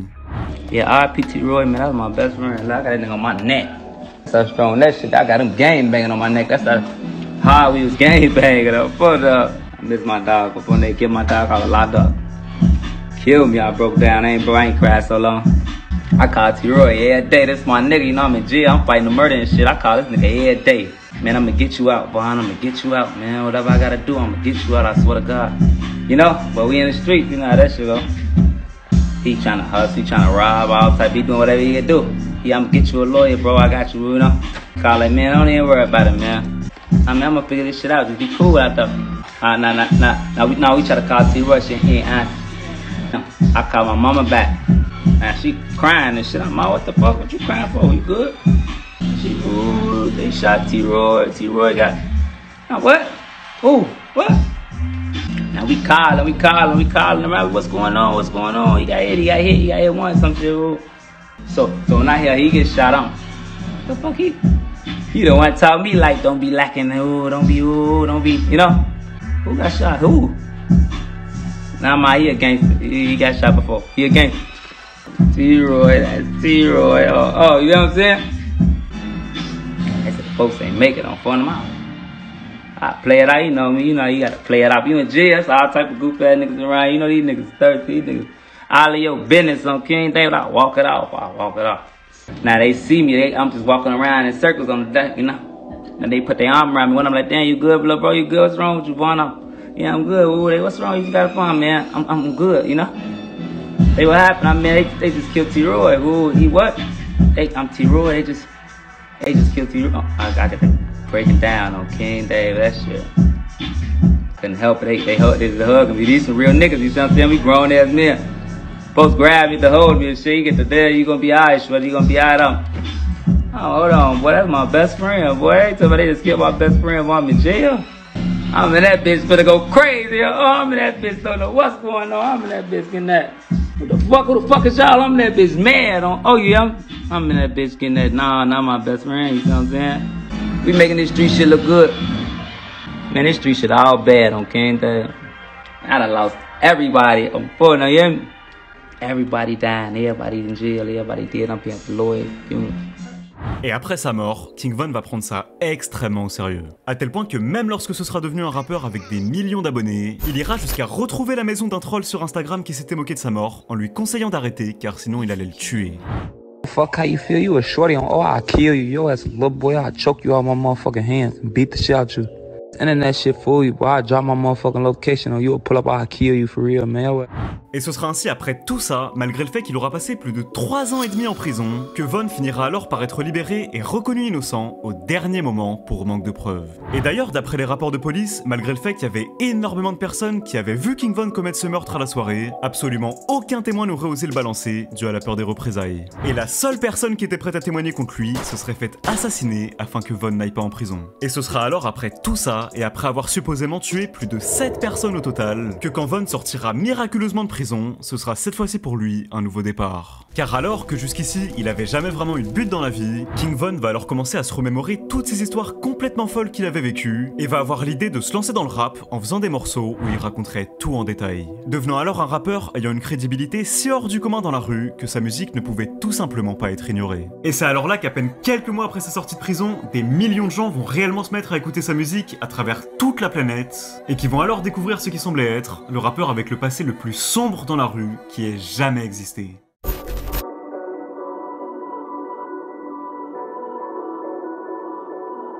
Après avoir été libéré de prison et avoir gagné son procès pour le meurtre de Malcolm Stuckey, King Von sera vu dans une vidéo avec ses proches qui l'attendaient le 6 décembre 2017.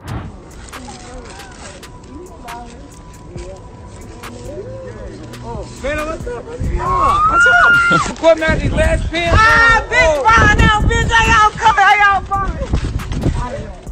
Et d'ailleurs, dans une interview, il avouera que la première chose qu'il avait faite était d'aller acheter une arme. Et après ça, on pourra alors le voir poster des photos dans des tout nouveaux vêtements sur Instagram, commençant alors pour la première fois de sa vie à avoir de grosses sommes d'argent. Mais néanmoins, quelques temps après ça, King Von se fera de nouveau arrêter par la police après une course-poursuite, et une vidéo émergera alors où on voyait King Von dire fièrement aux policiers qu'il venait d'être libéré pour avoir gagné un procès pour meurtre et pour 2 autres tentatives de meurtre. Une chose suite à laquelle le policier qui l'arrêtait sera clairement choqué. You're gonna go to jail for battery to a police officer. Why it? Me? Well, and you also. I got everything. Well, I'm in cuffs since I was in the conference. Can I go home? It's Valentine's Day. You live here? Big one. Yeah, I live here now. I live in Atlanta. No, I do not. Yeah, a lot of times. You like going to jail? I just got to do. You don't know me. That's what I'm saying. What were you locked up for? Like a body into it too. I'm sorry? You got locked up over here recently? No, hell no. What'd you locked up at? Huh? I got a J. I beat my case. I was charged with a person to be murdered. You on video right now, man. It's cool. Yeah, I ain't got nothing to hide. All right. Are you injured? Do you need an ambulance? Does he batter you? Okay, no problem.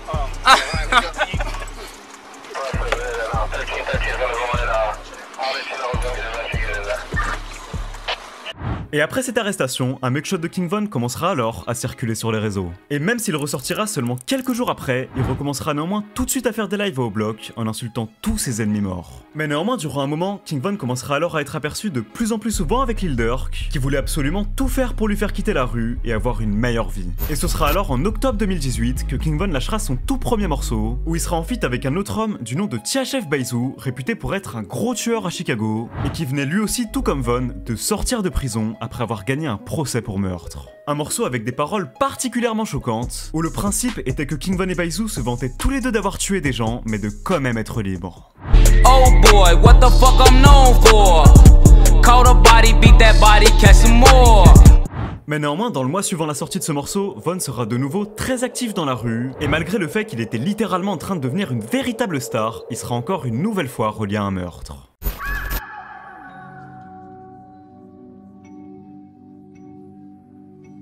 Durant toute la période où il avait été en prison, de nombreux proches à Von s'étaient fait tuer dans la rue. Mais parmi toutes ces morts, King Von souffrait particulièrement de la mort de son meilleur ami T-Roy, qui l'empêchait même de dormir le soir. Alors suite à sa mort, King Von et quelques autres membres de Block vont avoir l'idée de créer un crew du nom du Get Back Gang. Un mini-groupe qui regroupait alors seulement les plus gros tueurs de Block ayant au minimum assassiné plusieurs personnes et dont le seul but sera de venger T-Roy et 2 autres de leurs amis morts en tuant chacune des personnes ayant joué un rôle dans leur meurtre. Et c'est alors suite à ça que le propre frère de T-Roy du nom de HK ira commettre des meurtres en assassinant notamment un homme du nom de Terry Berry qui était supposément le tueur de T-Roy. Mais néanmoins suite à ces événements, HK se fera alors lui aussi tuer à son tour juste avant que King Von soit libéré de prison. Une chose qui va alors le rendre encore plus fou à sa sortie. Et suite à tous ces événements, le Get Back Gang finiront alors également par tuer un homme du nom de FBJ Brick ainsi qu'un ami à lui car il avait participé au meurtre de T-Roy. Et quelques temps après ça, le 13 juin 2018, King Von lâchera alors un tweet en rigolant où il disait qu'il s'interdisait désormais de clasher un mort à moins qu'il l'ait obligatoirement tué de ses propres mains.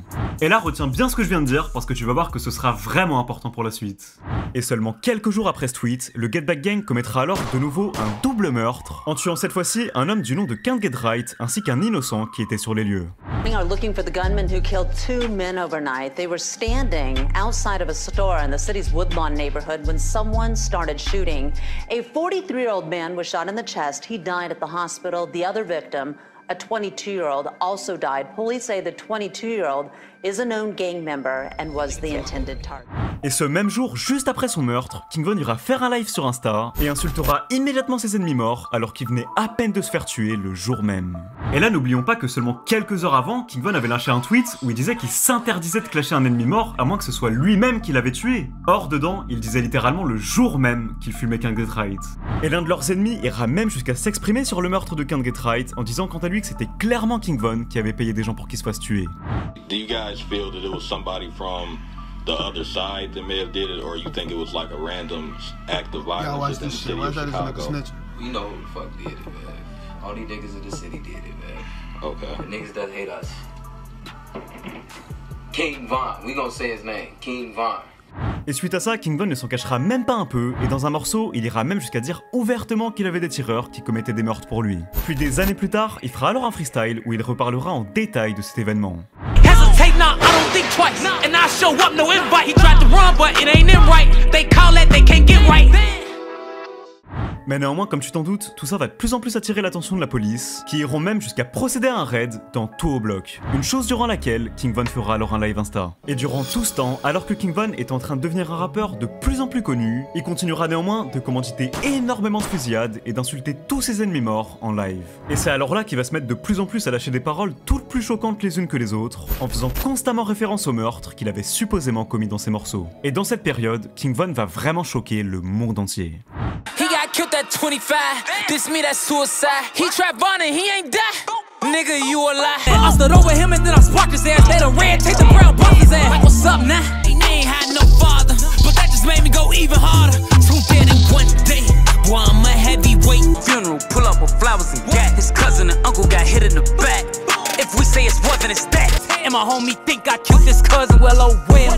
Signed a deal for a couple mil, little nigga, I still drill. Now he look up, but he too late, I'm at his throat. Auntie got home and it was brains up on the floor. I was in and out, guns in the house, but you know mama straight. Remember when she found it, tried to kick me out, I was like, mama, wait. I was 16 with a coming 15, motherfuckers gotta die and it ain't gonna be me. Mais néanmoins, parmi tous les gens que King Von détestait, il restait cependant un homme du nom de Wooski avec qui il était en clash depuis des années. En fait, depuis 2012, les deux essayaient constamment de s'entretuer, mais aucun d'entre eux n'arrivait à tuer l'autre. Et c'est une histoire qui est hyper connue à Chicago. Les deux sont vraiment pires ennemis depuis des années. Et quelques jours après que l'un de ses meilleurs amis soit fait tuer, King Von ira même jusqu'à appeler Wooski en FaceTime et lui dira que ça serait bientôt son tour, puisqu'il comptait l'attraper par surprise et lui aussi l'assassiner. That's your big brother, you know. I wish I could say one of y'all was my boy. We got all goofies over there. I ain't tell you what to do it tonight on What's y'all off the courage? What made y'all do it tonight? Listen, we gon' surprise. You talking about tonight. We gon' surprise, bro. Some bitches out for the free. But you talking about tonight. Alors quelques temps après, King Von et ses potes ont commencé à établir un plan et avaient prévu de se rendre aux funérailles du pote de Wooski qui venait de se faire tuer, car ils savaient que comme il l'aimait, ce dernier y serait. Et suite à ça, comme prévu, quand ils s'y rendront, Wooski sera bel et bien présent aux funérailles, et ce sera alors là qu'un homme va subitement débarquer et se mettre à tirer sur tout le monde, mais en cherchant plus précisément à tuer Wooski. Un événement suite auquel au total, plus de 6 personnes seront touchées, et Wooski finira quant à lui par prendre une balle dans la tête, mais il survivra miraculeusement.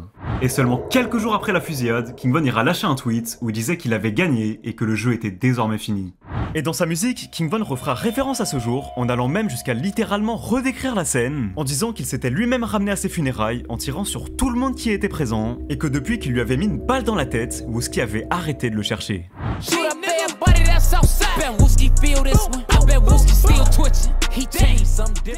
Mais néanmoins, après ça, malgré le fait qu'il était désormais une célébrité, King Von continuera toujours d'être extrêmement présent dans la rue, et c'est alors là qu'on va entrer dans une période très spéciale pour le rappeur.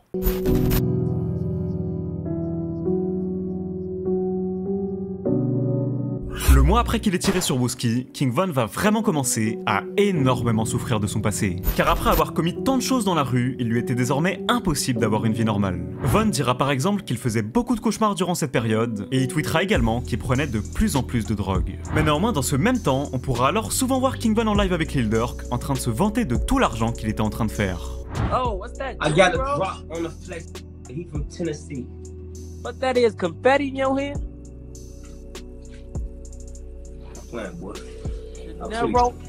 Don't throw that. Hey, you gonna break something that house. Don't throw that, boy. Et après ça, King Von va réellement se mettre à exploser. Et il fera même un tweet en disant que beaucoup de gens avaient vraiment dû être choqués d'entendre un tueur comme lui être joué à la radio. Et durant ce temps, King Von va alors commencer à goûter à une vie de luxe qu'il n'aurait jamais imaginé avoir un jour, et sera même aperçu dans des yachts incroyablement chers avec Lil Durk. Okay, Book. Okay. Okay, Durk, yo, it's on you now. This nigga Durk scared. This nigga scared. Okay. Okay. Okay, Vaughn. This nigga scared. This nigga scared. He ain't. Both of them scared. Both of them scared. Look at Vaughn. Look at Vaughn. He too scared. They talking about Vaughn a bitch. He scared to jump. They out here talking about you, all that savage, and you scared to jump in the water. Mais néanmoins, quelques temps après ça, King Von et Lil Durk commenceront alors à avoir quelques problèmes lorsque la police les arrêtera tous les deux pour avoir traqué et tiré sur un homme. Une affaire dans laquelle une caméra de surveillance avait d'ailleurs filmé toute la scène et où on pouvait voir Lil Durk en train de tirer avec un gun depuis son propre véhicule. Un véhicule qui n'était d'autre qu'un Jeep qu'il était alors très facile de remarquer puisque Lil Durk l'avait personnalisé en y ajoutant en gros le nombre 300 qui représente littéralement une alliance de gangs à Chicago. Et Durk avait d'ailleurs posté une vidéo de cette voiture sur Twitter. And police found several shell casings in this parking lot. The Varsity was closed at the time this happened, around 5:45 this morning, but this club across Spring Street was open, and one patron who was parked in the Varsity lot to go to that club told me what he went through. The man from Chicago, who goes by Gutta, returned to the Varsity parking lot this afternoon to change the tire and assess the damage on his cousin's car after it was hit by bullets. Tired, exhausted, wild night. I'm just happy I'm alive, basically, so that's really what my main focus is. He had just paid the cover to get into One Cigar Lounge across Spring Street when he heard the shots outside around 5:45 a.m. He says people hit the floor and he hid in a bathroom. Yeah, I left the Waffle House and was like, oh, it's a club right here. We thought it would be cool to just stop, have a drink or two. And then soon we got in and just gunshots went off. Wasn't even there for 5 minutes. Police say a 23-year-old man was in serious condition when he was rushed to the hospital after the shooting. They are now looking for a dark-colored SUV. They are doing anything they can to help Atlanta police. Et quelques jours après ça, King Von sera aperçu en live avec sa copine Asian Doll. Et dans le live, si on y faisait vraiment attention, on pouvait remarquer qu'il était au téléphone avec un inconnu, mais qu'il semblerait qu'il était littéralement en train de lui parler normal de la fusillade qu'il venait de commettre. You listen real quick though. Now you know I ain't trying to do none of that shit. Oh dude, that shit was so fluky. We just did the wrong shit the first time. I told you gotta get that shit together. That shit was fool. You just feel like you made all the wrong moves, you know, on mistake. We just was tweaking on foot and that shit, you know. We just got to be tighter last time for them. Nah, you understand? See that? Look, everybody be tweaking with me on. Oh, you know, Jason, them all of my head tweaking with me, talking about this, that, and that. But I ain't letting you know that. I'm just letting them tweak with me and trying to make sure everything decent. All time, you don't be seeing all that part, man. I'm arguing with the man about putting on. I'm arguing about the man at the show. I'm arguing with the man on the stage. I'm arguing with the man airway, man. Puis à peine 2 semaines après, Von tweetera déjà qu'il était prêt à assassiner quelqu'un à nouveau. Et dans ce même temps, il fera même un live en voiture avec Lil Durk et d'autres amis à eux, où il leur fera des blagues et se vantera littéralement d'être la personne ayant commis le plus de meurtres parmi tous ses potes se trouvant dans la voiture. Un live où ils rouleront d'ailleurs extrêmement vite sur l'autoroute, en pleine nuit, et en rigoleront alors qu'ils étaient littéralement à 2 doigts de faire un accident où ils auraient pu mourir.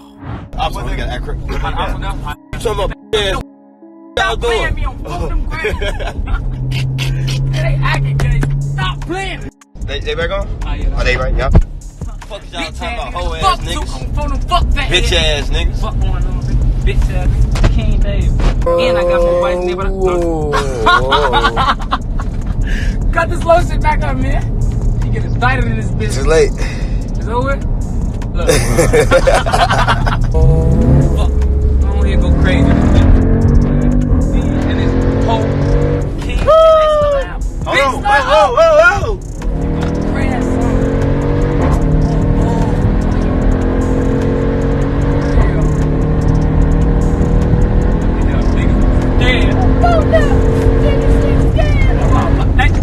Whoa. Slow down. You see that charging lights? Might be GSP. Cut the lights out. Go ahead, cut the lights out. Oh, gotta go. Wow. Lights gone. Stop, bitch, stop. Stop doing that, man. Put this motherfucker down. Stop playing, man. It's time, man. I quit. Nah, cuz. You drag. This bitch, I'm sick. This bitch gonna go on. You got it on the drive, cuz. It's a truck. Man, now I gotta lay down to sleep. nah, cuz. Nah, well, you see on these real life, that mean ain't no way to get through that bitch. There's always a way. This bitch traffic, man. They make extra No, cuz. Nah, what? What you talking about, boy? Hold on. Oh, man, Slow down, cuz. Where you going? Slow down, bitch. Cuz, slow the fuck down, cuz. Slow down, cuz. Puis le 2 avril 2019, King Von pourra encore une fois être aperçu en live dans un véhicule avec Lil Durk, où il rigolera en citant le nom de tous ses ennemis morts et du fait qu'il avait presque réussi à tuer Wooski. Dawa. Yeah, that little colorful paper, man. Zico. T3. Dooski. Wooski. Almost. Fathead. Et dans ce même temps, King Von repostera alors des photos avec T-Roy datant de l'époque où ils étaient tous les deux dans la rue, en disant que ça lui brisait le cœur que T-Roy soit mort et qu'il ait jamais pu kiffer cette vie de rêve avec lui. Puis le 10 avril 2019, soit un jour avant l'anniversaire de la mort de Ki-Hye, King Von lâchera un mystérieux tweet où il disait qu'il savait que ses Valentines de la rue en avaient toutes marre de mourir. Et ensuite, un jour après l'anniversaire de sa mort, King Von tweetera que Dieu lui-même lui avait dit de sa propre bouche « Détruis-la, King Von ». Une chose qui est alors particulièrement choquante quand on sait qu'à peine un an après sa mort, la police avait réellement réussi à prouver que c'était bel et bien lui le tueur depuis le début. Et que s'il était encore en vie, il serait en prison à vie à l'heure actuelle. Et par la suite, King Von lâchera également une vidéo pour promouvoir un partenariat entre Lil Durk et une marque de céréales, en disant alors aux gens d'aller acheter les céréales tout en tenant le chargeur d'une arme. Ce qui était donc encore une fois un jeu de mots avec le fait que c'était un serial killer. If you ain't order no Durkios, that you a bitch. Hey, stop playing my motherfucker twin. Order that shit. Puis le jour d'après, il ira tellement loin qu'il ira même jusqu'à tweet que depuis qu'il était petit, il avait toujours commis des meurtres à Chicago, mais que maintenant qu'il avait grandi, il était temps pour lui d'aller assassiner des gens dans une nouvelle ville, car il avait fini le jeu à Chicago. Et ensuite, en mars 2019, une nouvelle vidéo émergera, où on pourra voir la police, encore une fois, effectuer un énorme raid dans au bloc pour arrêter King Von pour tentative de meurtre. Stay on the ground. Stay on the ground. Gang, what the Don't resist. Don't resist. Gang, why y'all grab me? What the fuck wrong with y'all?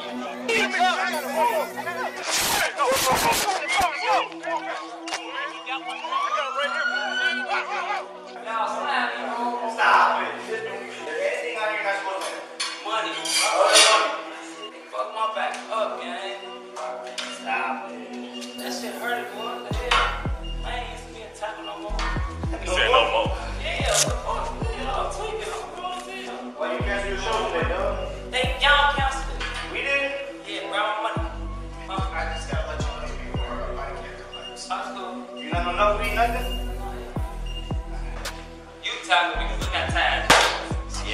I had to, man. I had to. I seen you. I had to get you out the way quickly. Why? I ain't the type to put all the extra shit. We'll explain everything in a minute. Et Lil Durk lâchera d'ailleurs un tweet qui disait « Free King Von ». Et quelque temps après ça, Lil Durk sera lui aussi arrêté pour tentative de meurtre et se rendra de lui-même à la police avant de ressortir quelques jours après. Puis lorsque Lil Durk ressortira de prison, il fera alors un live Insta et dira que Von était lui aussi sur le point de sortir. We out here. We out here. Yo, I'm getting fired in the motherfucking possible, yeah. They told you 15 minutes, I'm gonna fuck me 30. I'm sitting there. Oh, we were still waiting on the driver to come though. Just hop in. We waiting on the driver. Hey, tell me, hey, you can just stay right here. No. I'm back.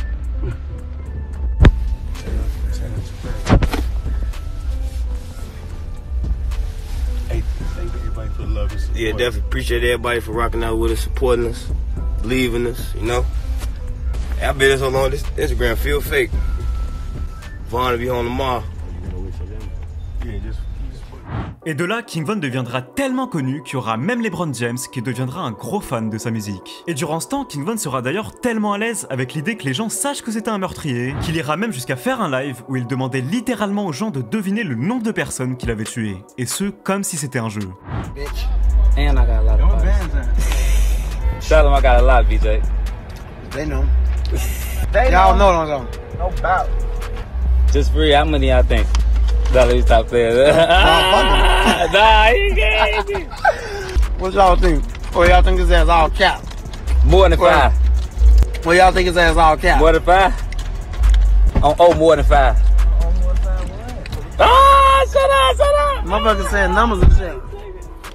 Et dans cette période, il fera tellement d'argent qu'il se filmera même en train de retirer $1 million en cash. Et d'ailleurs, il ira même jusqu'à acheter une maison ainsi qu'une voiture à sa mère, mettant alors toute sa famille à l'abri. Mais néanmoins, quelques temps après ça, King Von commanditera de nouveau un meurtre, cette fois-ci d'un homme du nom de FBJ Duck, qui va alors retourner toute la ville de Chicago. Et après qu'il y a eu des rumeurs sur le fait qu'il était bel et bien la personne derrière sa mort, il lâchera un tweet où il disait littéralement « Je sais que vous avez entendu parler de toutes ces choses que j'aurais commises, mais sachez que la vérité, c'est que j'ai fait encore pire. » Mais néanmoins, malheureusement pour Von, alors que jusqu'ici il avait toujours été la personne qui tuait les gens, et qu'il était clairement en train de vivre une vie de rêve qu'il aurait jamais imaginé vivre un jour, très peu de temps après, son destin va vite chambouler lorsqu'il sera prononcé mort à Atlanta, et qu'il sera alors à l'origine d'un énorme clash qui va diviser toute l'industrie de la musique en deux.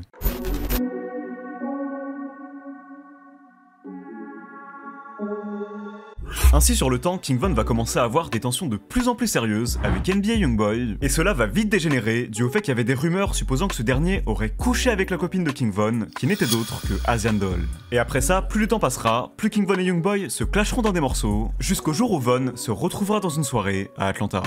Oh no, this nigga got the get back game. I love you,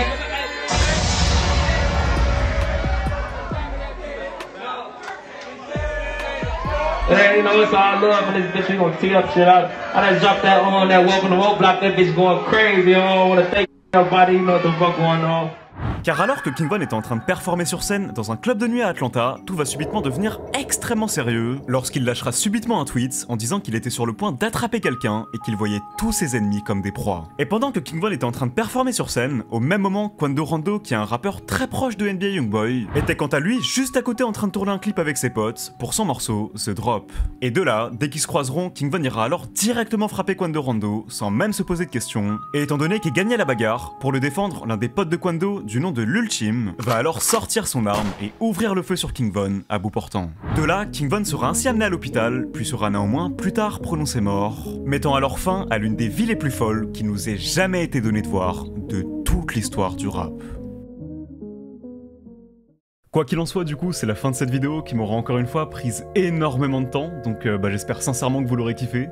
Honnêtement, je sais que je dis ça à chaque fois, mais en fait le truc c'est que chaque vidéo que je fais me prend plus de temps que la précédente, donc c'est plutôt compliqué. Mais plus sérieusement, j'ai vraiment kiffé vous la faire, donc j'espère sincèrement que vous aurez bien ressenti en fait ce que j'ai essayé de transmettre à travers cette vidéo. Parce que là pour le coup, je peux vraiment vous dire que j'y ai mis toute mon âme. Genre là, c'est clair et net. Ça a clairement été la vidéo la plus dure que j'ai jamais faite depuis le début de ma chaîne. Vraiment, ça a été très compliqué à faire. Donc que ce soit au niveau de l'écriture, au niveau du montage, Vraiment au niveau de tout. Là c'était très compliqué, je vais pas vous mentir, c'était hyper long. Parce que surtout que moi du coup je fais vraiment tout seul, donc j'ai pas de monteur, j'ai pas de qui que ce soit qui m'écrit mes vidéos ou quoi que ce soit d'autre. Parce que je sais qu'il y a des youtubeurs qui le font, mais moi dans mon cas je fais vraiment tout de A à Z moi-même quoi. Donc sans vraiment avoir d'aide. Mais après c'est aussi mon choix, hein, c'est parce que j'adore faire comme ça, donc je considère pas du tout que ce soit un souci ou quoi. Mais vraiment tout ça pour dire que ça a été très dur pour moi de la faire. Donc encore une fois, n'hésitez pas à me dire ce que vous en aurez pensé dans les commentaires, parce que pour le coup là je vais vraiment tout lire. Là je vous le garantis. Aussi, pour ceux qui auraient des questions concernant cette vidéo, ou même une autre vidéo de ma chaîne, n'hésitez surtout pas à me DM sur Insta. Je vais être très actif dans les mois qui arrivent. Donc voilà quoi, je répondrai vraiment à tous les DM, j'essaierai d'être plutôt actif dessus, je publierai souvent, et du coup évidemment je vous tiendrai au courant pour les vidéos à venir, donc comme ça vous serez vraiment au courant de tout, et voilà, ce sera plutôt cool. Aussi, au passage, je tenais aussi à vous remercier pour les 50 000 abonnés, donc merci à tous ceux qui me donnent de la force depuis le début, merci à tous ceux qui me mettent des commentaires, tous ceux qui likent les vidéos, tous ceux qui partagent, enfin vraiment vous rendez pas compte, mais vraiment les gars, c'est vous les boss dans l'histoire, donc merci à tous. Et vraiment, dites-vous que c'est clairement grâce à vous, hein, si je peux lâcher les vidéos comme ça, si je peux me permettre de passer autant de temps sur les vidéos et tout. Donc vraiment encore une fois, merci du fond du cœur à tous ceux qui me donnent de la force, et vraiment merci énormément. Aussi, du coup dans les mois à venir, je pense que je vous lâcherai des vidéos sur 21 Savage et Kodak Black, donc là je parle vraiment de long format, je pense que je vous ferai des vidéos d'1 heure sur tous les deux. Donc pas tout de suite, parce que pour le moment en fait je vais commencer à essayer de vous lâcher des vidéos sur la deuxième chaîne YouTube, pour le coup, donc ma chaîne IRL. À l'heure où je vous lâche cette vidéo, encore une fois, j'ai même pas fait une seule vidéo dessus, je sais même pas vraiment ce que je vais faire honnêtement, mais je vais y aller à l'impro, hein, vous connaissez. Et puis on verra bien ce que ça donne dans tous les cas, mais je pense que je vous ferai des reacts, même des lives, des premières écoutes, enfin vraiment je vous ferai tout en fait sur cette chaîne, donc ça sera plutôt cool et on verra bien comment ça se passera. Mais en tout cas par contre les vidéos sur Kodak et 21 arriveront vraiment dans les mois à venir, ça c'est sûr et certain, donc c'est clairement dans mes plans, c'est mes priorités, et j'essaierai vraiment de vous faire des vidéos hyper complètes sur eux, surtout qu'à ma connaissance il n'y en a pas, hein, même dans le YouTube US, j'ai jamais vu de longues vidéos sur Kodak ou 21, ou peut-être 21 mais jamais Kodak pour le coup, donc je pense que ça pourrait être plutôt intéressant, donc on verra bien ce que ça donnera, mais je pense que ça pourrait être super lourd, donc vous verrez dans les mois à venir. Quoi qu'il en soit, encore une fois, en tout cas, n'hésitez pas à me dire ce que vous aurez pensé de cette vidéo, vraiment, n'hésitez pas à me lâcher des commentaires, dites-moi si vous voulez encore des vidéos longues comme ça, si vous voulez des vidéos sur d'autres rappeurs, sur qui vous en voulez, vraiment, n'hésitez pas à me dire ce que vous voulez sur la chaîne, moi ça m'intéresse, et voilà, vraiment, je lirai tous les commentaires, donc vraiment, n'hésitez pas à vous exprimer dans les coms. En ce qui concerne la prochaine vidéo, je pense que ça sera sûrement une vidéo sur Pop Smoke, donc là, je pense que ce que je vais faire, c'est que je vous lâcherai, du coup, une petite vidéo de 20 minutes sur Pop Smoke, tout simplement. Donc celle-là en fait elle sera surtout sur les affiliations dans la rue que Pop Smoke il l'avait en fait durant son vivant. Mais par contre après cette vidéo je pense que je vous ferai aussi une vidéo d'1 heure sur XXXTentacion, donc vraiment une grosse vidéo là pour le coup. Et du coup en fait ça sera surtout une sorte d'iceberg du coup sur vraiment toute la vie de X, donc du coup de sa naissance à sa mort. Pas une vidéo aussi longue que celle sur King Von quand même, mais quand même une vidéo de plus d'1 heure, donc où je reviendrai vraiment sur toute sa vie, et vraiment je pense que ça pourrait être super intéressant, donc n'hésitez pas à me dire si l'idée vous plaît en commentaire, parce que moi pour le coup je suis plutôt hype pour vous la faire. Surtout que X c'est un artiste que j'ai beaucoup suivi, et sa musique m'a énormément touché en fait durant son vivant, donc je pense que ça pourrait être intéressant. Donc voilà, pour conclure, là je pense que je vous ferai une vidéo sur Pop Smoke, mais vous, n'hésitez pas à me dire ce que vous voulez dans les mois à venir du coup comme vidéo, vraiment j'en prendrai compte. Abonnez-vous aussi à la deuxième chaîne YouTube, donc pour l'instant, du coup ça serait une chaîne YouTube IRL, pour le moment j'ai lâché aucune vidéo dessus, mais je vais être très actif dessus, donc n'hésitez pas. Et aussi du coup abonnez-vous bien à mon Instagram, parce que je vais être hyper actif dessus, et je répondrai à tous les DM. Donc si vous voulez me parler, clairement c'est Insta, et voilà quoi, c'est mieux que Twitter pour moi. Donc voilà, du coup je vous mettrai les liens en description, et sur ce moi je vais vous dire bye, c'était Aflex, et à une prochaine vidéo, sûrement sur Pop Smoke. Ciao.